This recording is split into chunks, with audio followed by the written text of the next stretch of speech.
রমজান প্রায় অর্ধেক হয়ে এসেছে। এখন তো ঈদের কেনাকাটা করতে হবে, তাই চলে গেলাম সবাইকে নিয়ে ঈদ মার্কেটে। তাই চলুন দেখে আসি আপনাদের সাথে ঈদে কি কালেকশন আছে। হ্যালো এভরিওয়ান, আসসালামু আলাইকুম, কেমন আছেন সবাই? আজকে বড় আপুকে নিয়ে আমি চলে যাচ্ছি বাচ্চাদের জন্য কিছু কেনাকাটা করার জন্য। আমার ছোট যা আমার ভাস্তিকে নিয়ে চলে গেল কসবা। ওরা নাকি চারগাছ বাজার থেকে কিছু কিনবে না, তার জন্য ওরা চলে গেল কসবা আর আমরা চলে গেলাম চারগাছ বাজারে। আর ছেলেদের পোশাক ছেলেরাই কিনবে, তার জন্য আমরা চলে আসলাম বাচ্চাদের কাপড় কেনাকাটা করার জন্য। বাচ্চাদেরকে সবসময় টপস গেঞ্জি তারপরে জামা কিনে দেয়, কিন্তু এবার বলতেছে ওরা নাকি নতুন কিছু কিনবে। যাই হোক, এদিকে কাপড় কেনার পরে চলে আসলাম জুতার দোকানে। জুতার দোকানে এসে তো মহাবিপদে পড়ে গেলাম, কারণ আমার বোনের মেয়ে, কারণ মাশাল্লাহ ও অনেকটা বড় হয়ে গেছে, বয়স অনুসারে ওর পা অনেকটা বড়, তার জন্য ওর পারফেক্ট জুতা লাগে না। আমি তো একটা করে করে আমার মেয়েকে জুতা দেখাচ্ছি।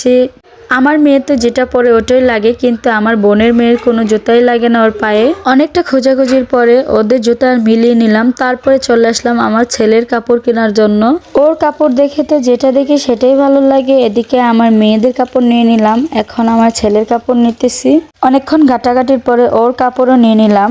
আমার ছেলের কাপড় নেওয়ার পরে জুতা নিয়ে নিলাম। এখন বাচ্চাদের কসমেটিক নেওয়ার পালা। প্রত্যেক বছর রমজান মাসে বাইরে কসমেটিক বসে মেলার মতো, এইখান থেকে অনেক ভালো দেখে শুনে কসমেটিক নেওয়া যায়। কসমেটিক নেওয়ার পর এখন চলে যাচ্ছি বাড়িতে। আল্লাহ হাফেজ।